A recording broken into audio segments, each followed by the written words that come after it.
Hello mwana michezo, karibu katika channel yetu ya Michezo Live. Usisahau kusubscribe, kulike, kucomment na kushare na marafiki ili waweze kupata habari zinazohusu michezo.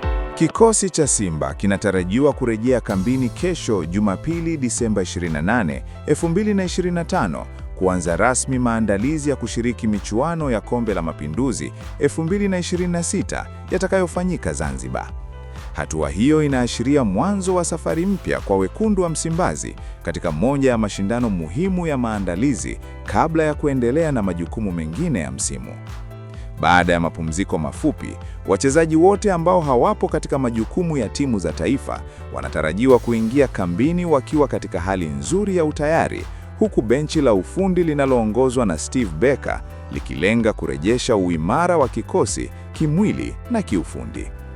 Maandalizi hayo yatakuwa muhimu kwa Simba kujipima dhidi ya wapinzani tofauti watakaoshiriki mashindano hayo na kujiandaa na michuano iliyopo mbele yao.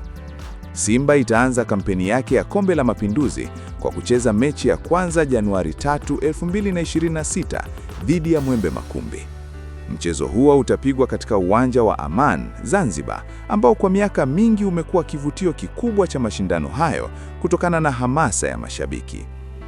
Mchezo dhidi ya Mwembe Makumbi unatarajiwa kuwa na ushindani mkubwa, hasa ikizingatiwa kuwa timu hiyo imekuwa ikionyesha maendeleo na kujiamini katika mashindano ya ndani. Simba itahitaji umakini wa hali ya juu ili kuhakikisha inaanza vyema mashindano hayo.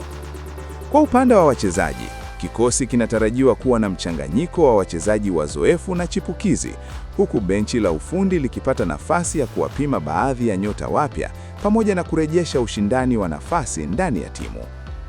Mashabiki wa Simba wanaendelea kuonyesha hamasa kubwa kuelekea mashindano hayo, wakiamini kuwa timu yao itaonyesha kiwango kizuri na kupambana kuwania taji hilo. Kombe la Mapinduzi limekuwa jukwaa muhimu kwa Simba kuimarisha mbinu na morali ya kikosi.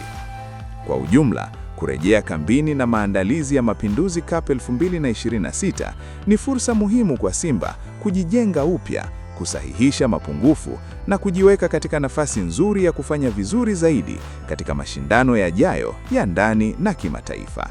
Asante kwa kutufuatilia mpaka mwisho.